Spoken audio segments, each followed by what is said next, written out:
The views expressed on the Final Straw Radio do not necessarily reflect those of Asheville FM, Friends of Community Radio, or any of the affiliate radio stations airing the show. You're listening to WSFM-LP 103.3 in Asheville, North Carolina. This is The Final Straw, and I'm William Goodenough. The show will later be archived at thefinalstrawradio.noblogs.org, and you can email us with questions or suggestions at thefinalstrawradio@riseup.net. Also, if you're interested in rebroadcasting any episode or segment of the show, you're free to do so. Just shoot us an email so we can say hey. If you care to, you can send us letters at The Final Straw, care of Asheville FM, 864 Haywood Road, Asheville, North Carolina, 28806. This show is brought to you by Firestorm Books and Coffee. Located at 610 Haywood Road, Firestorm Books and Coffee is a worker-owned cooperative in Asheville, specializing in offbeat, underground, and independent literature. You can find a sample of Firestorm's catalog of books and zines, plus a full calendar of events at their website, firestorm.coop. This week I spoke with a member of Eastern Kentucky Antifa about the upcoming resistance to the Traditionalist Workers Party's event in Pikeville, Kentucky. This group, along with the Nationalist Socialist Movement, the American Freedom Party, League of the South, the Iron March Forums, and other groups which it is accurate to call neo-Nazi, are converging to form the Nationalist Front. They will gather on Friday, April 28th, on private land for camping, a series of speakers and trainings. The following day, they are planning to rally in front of the courthouse in Pikeville, Kentucky at 2 p.m. Eastern Standard Time. They plan to retreat to the location where their camping and conference was being hosted to hold an after-party as well as a, quote, secret event, unquote. In this short interview, we talk about what to expect from this event, some of the history of fascist and proto-fascist activity in rural Kentucky, and things that resistors should keep in mind. One thing that we did not mention is that phone reception in this area is very spotty, so if you're going, you should come having printed off paper maps beforehand. You can see an excellent article on this by going to itsgoingdown.org and searching Pikeville, Kentucky. That's Pikeville. After this interview, we will hear some new anti-fascist, anti-racist metal from the Dark Skies Above Us collective out of Greece. If you're listening in Asheville, come to a queer country show and corn dog pop-up to benefit the Transmission Prison Project, a decade-long running project which sends free books and resources to LGBTQ incarcerated people. This event will be on Wednesday, April 19th at the Double Crown at 375 Haywood Road in Asheville. Food starts at 6, music at 8. Come out to this event. You can get in touch with Transmission by writing them at transmissionprisonproject@gmail.com, and that's transmission with a Z, or by writing P.O. Box 1874, Asheville, North Carolina, 28806. But first, here are some words from anarchist prisoner Sean Swain. What you say, what you say, what you say, what? We'll call like a what? Okay, so look. I've got a plan for making a buttload of free money, but I'm going to need your help. We're going to hold multi-billion-dollar multinational corporations hostage. I came up with the plan on a visit. I was wearing a pair of black high-top Chuck Taylors, had them for years. I got them back in 2011, and those Chucks were with me through the disciplinary frame-up after the 12-monkey uprising at Mansfield. And they were with me through the days of tear gas, blood, and vomit printed in Rolling Thunder. Through the time at Supermax in Lucasville, and even through the 50-day hunger strike. These shoes are a mess.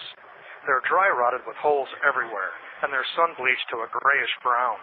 And one of them is cracked across the sole, which means my sock gets wet whenever it rains. So the shoes are now totally useless. I might as well walk around barefoot. Problem is, none of the approved catalog vendors for the Ohio Department of Retribution and Corruption offer black high-top Chuck Taylors anymore. You can get the low tops. You can get the white high tops. No black high tops. Personally, I'm convinced that the FBI and the National Security Agency are behind this. Based on satellite intelligence, they discovered my shoe preference and eliminated it. Anyway, I thought about getting my Chucks refurbished. You can do that, if the Converse Corporation is willing to do it. and I hope to get it done for free by maybe offering the shoe my personal endorsement at SeanSwain.org. I mean, I am anarchist prisoner Sean Swain. With my insurrectionary cred, I could probably influence a huge spike in purchases of black high-top Chuck Taylors among the ski-mask and dumpster fire crowd. You know, the machete-wielding, Molotov-tossing, savage cannibal Swainiacs all over the world. I'm a global phenomenon, you know, a multimedia extravaganza. So my friend asked me, do you really think Converse Corporation wants the endorsement of a convicted felon on a no-fly list? And that got me to thinking about it. Of course they don't. I've got 1,297 pages of FBI files that we know about. There's a t-shirt that features a picture of me holding a bomb. I once advocated arming the homeless. Who does that? Converse doesn't want my endorsement. And that's when it hit me. We're not going to get these corporations to pay me for my endorsements. We're going to make them pay me to withdraw it. So the plan is, I'm going to endorse Converse black high-top Chuck Taylors as the best shoe in the universe. And the folks who manage SeanSwain.org will post pictures of me in those shoes, dozens of pictures, raving endorsements that implicate those shoes in every single radical action I've ever undertaken in my life. And that's where you guys come in. I need my endorsement to saturate the Twitter sphere so folks at Converse see it. Then I need thousands of you to call Converse at 978-983-3300. That's 978-983-3300. And tell Converse that you were a lifelong customer who will never wear their shoes again. All because anarchist prisoner Sean Swain gave them a bad image. Do you see where this is going? Converse will believe their mega profits are going down the toilet because their product's association with me. And they'll come crawling to my web support folks, begging for my endorsement to get taken down. But it'll cost them. I'll need Converse to pay me $5,000 to remove my endorsement and photos and all references to their product. I bet they pay. I bet they do. And when they do, we can hold the next corporation hostage, and the next, and the next. Not just athletic shoes either. Oh no. Car manufacturers, beer, tampons, soft drinks, underwear, breakfast cereal, fast food chains, cosmetics, office supplies. I'm the proverbial kiss of death for any corporation's profit margins. If we do this right, and we get good at this, we could post my endorsement of some random corporation on the website. Get that endorsement to the four corners of the internet, and watch their stock value drop before the end of the day. All because their products are associated with Swainiacs. And for the amazing low price of just $5,000, I can promise to never mention their company again. Huh? Yeah. We can do this professionally, one corporate predator after another. And unlike the old practice of kidnapping corporate officers' family members, this isn't even illegal. I can end up the highest paid unendorser in the world. Do you know what we can do with all that money? Thousands of super soakers full of gasoline, mass-produced potato guns that fire bowling balls at skyscrapers, fleets of drones delivering bolt cutters to every prison in the world. Hell, with all that corporate money flowing in, we could really arm the homeless. This is anarchist prisoner Sean Swain for War and Corruption on Lebanon, Ohio. If you're calling Converse about my endorsement, you are the resistance.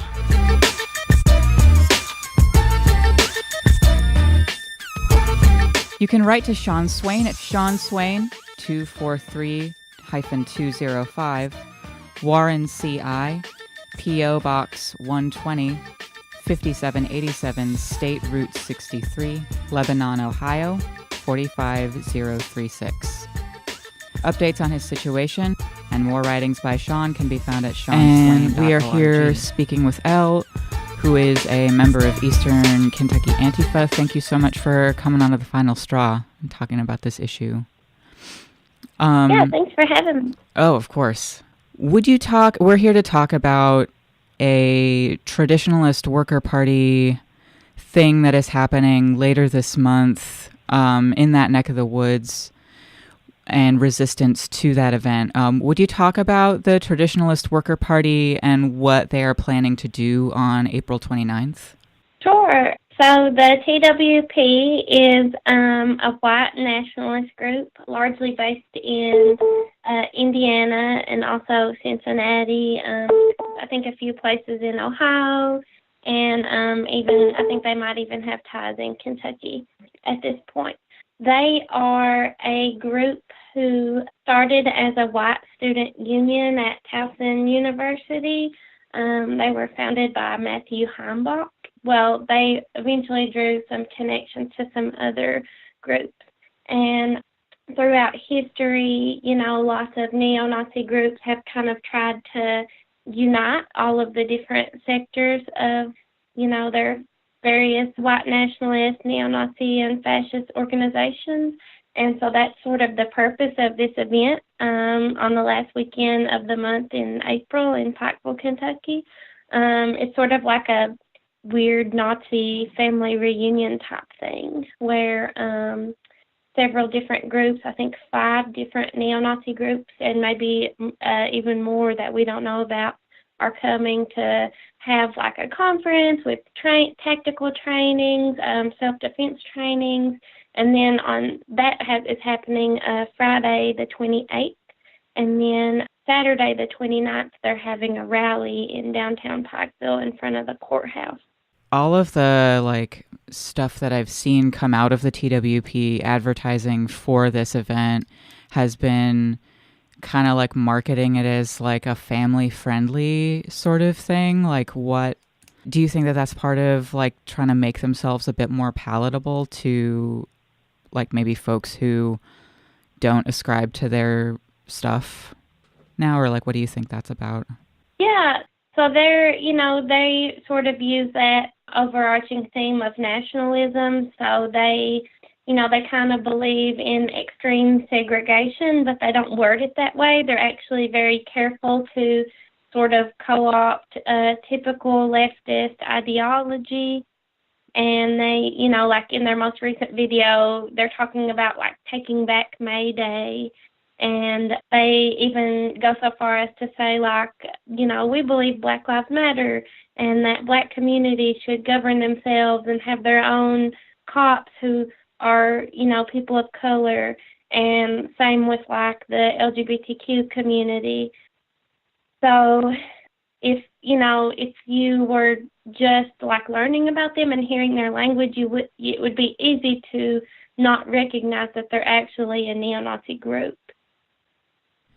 Whenever I hear about that kind of stuff, it always takes me by surprise a little bit, though it kind of shouldn't, since this is their deal. This is seemingly what neo-Nazis and far right-wing folks really like to do, is co-opt leftist imagery and language and stuff. Has there been much of a far right / nationalist / fascist history in your area? Not a whole lot to my knowledge. There's your typical sort of Nazism that's bred in the jail and prison system, of course. There's always extremist groups in that setting. And so there are folks like that who live here. And then there is a history of the KKK here in Eastern Kentucky and in Pike County. But as far as the TWP or any of these newer sort of more modern, revitalization of fascism, we haven't seen it for a while in this area. So it is largely, and in their press releases they say they've been invited here and they have local ties, and I'm not sure if that's true or not, but largely the community here, they don't represent most of the community here, and they are largely just outsiders who are coming in because Pike County is one of the statistically most white counties in Kentucky, and they really want to play into that narrative that Appalachian people are racist and that we should just all join their groups, basically. Yeah. You mentioned the rally. Is there a location for the events that you mentioned on the previous day? So they had originally planned to hold their conference time at Jenny Wiley State Park, which is in Prestonsburg, Kentucky. And there was some back and forth about that. Like, they originally booked that. It's a state park, so they have to honor First Amendment free speech, and they have to allow those groups to come. So they had originally booked it as a family reunion, and I think a lot of people called and complained and were like, what is this? We don't want this. So they changed it to be more upfront about who they were. But now, in the past few weeks, they have moved the rally to private land, and it's not disclosed where that is. So Gotcha. We're not sure.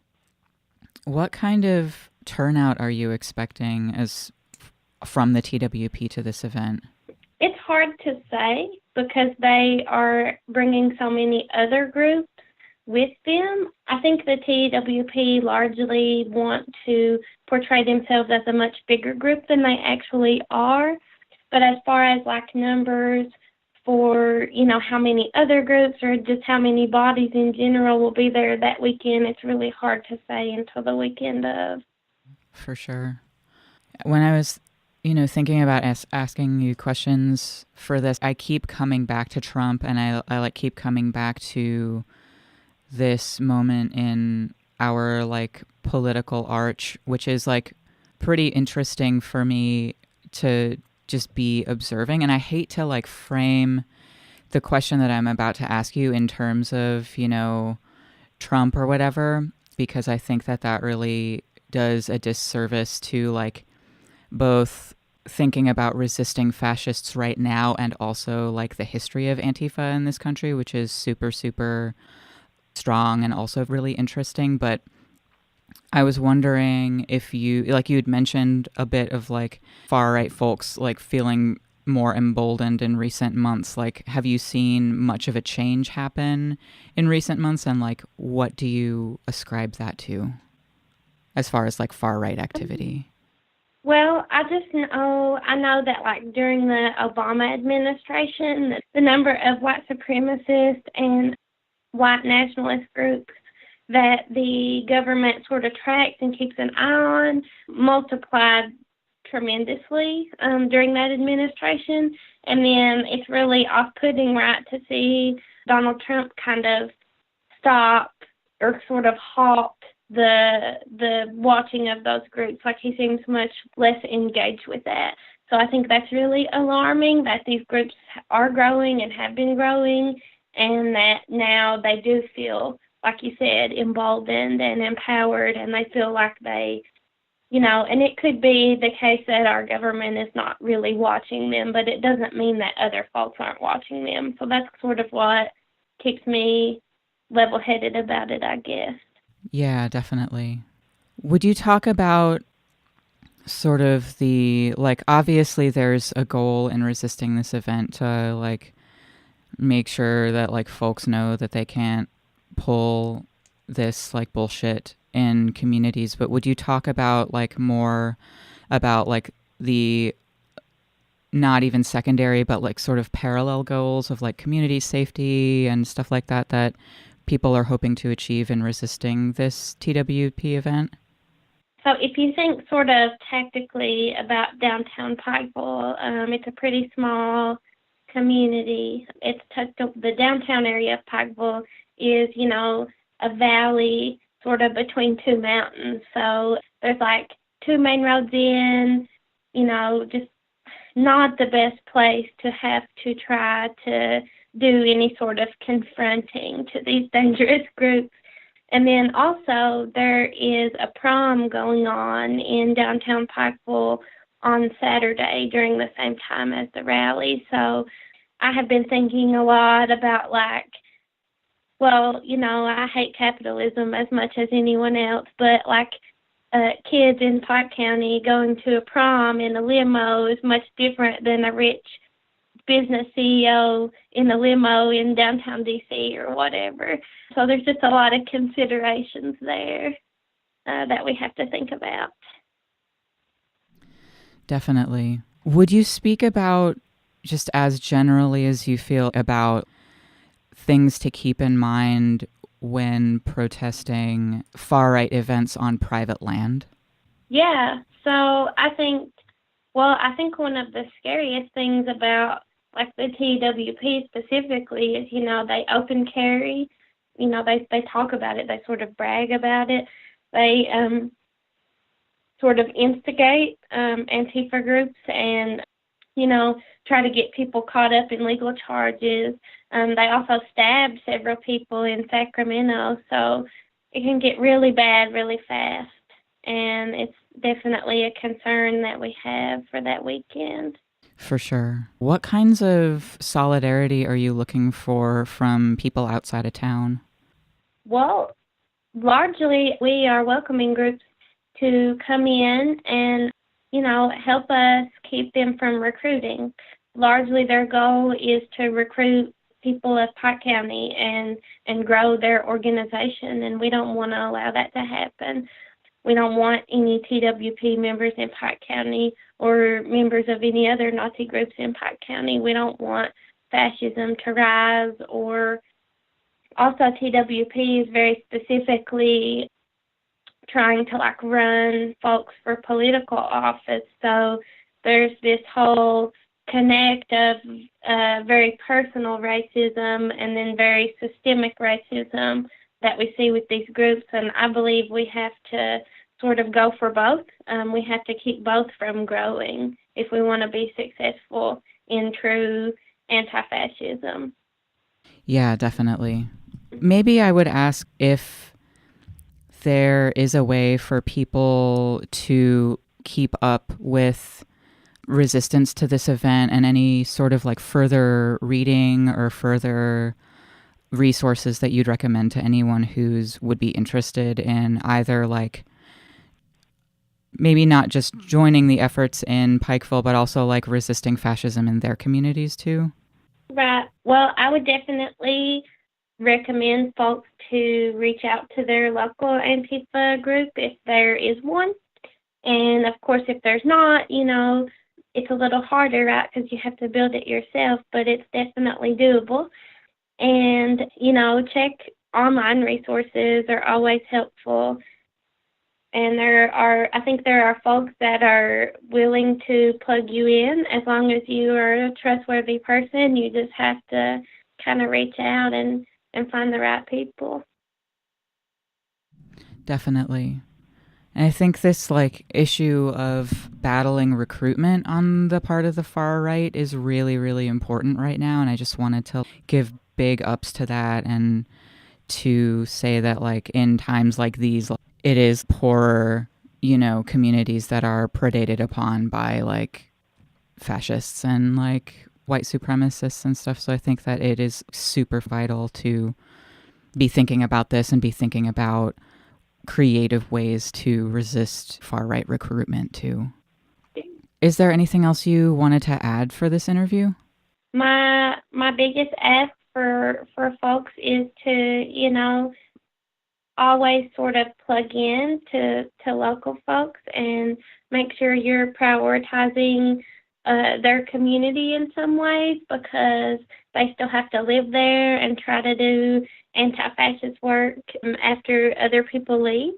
And that can be even harder. I mean, you know how Antifa and other groups are portrayed in the mainstream media. So I think the biggest thing I want to echo is local strategizing is really important, and it should always be lifted or at least accommodated for, accounted for. But in the same time, I think in this political climate, unity is really important. So being able to work through our differences and sort of just recognizing that, we're all doing this work because we want to put an end to fascism, and we don't want these groups to get any bigger or any more powerful than they already are. Absolutely. Yeah, I think that's all super important and super well said. Thank you so much for making time to come onto The Final Straw. This has been really great, and thanks for your insights and your words and all the work that you do. Yeah, thanks for having me. That was our interview with Elle of Eastern KY Antifa. You're listening to WSFM-LP 103.3 FM in Asheville, North Carolina, and this is The Final Straw. And now for some anti-fascist, anti-racist metal from the Dark Skies Above Us collective, which is housed in Athens, Greece. The first track we're going to hear is by Conspiracy of Denial off of their 2017 split with Leith, with the track Burning Fire. The next you're going to hear is Ewig Frost with the anti-Nazi track, then Accidente off their split with Duelo with the track La Utopia ya es real.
You really want to know?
You heard Kalpa with Off Time, then Leviathan covering Black Flag's My War, and what's playing underneath right now is Somnium Nox from Australia with the Alnwick Apotheosis.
What you're listening to now is Hunger by Fauna off of their 2007 release, The Hunt.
You're listening to WSFMLP 103.3 FM in Asheville. This is The Final Straw, and I'm William.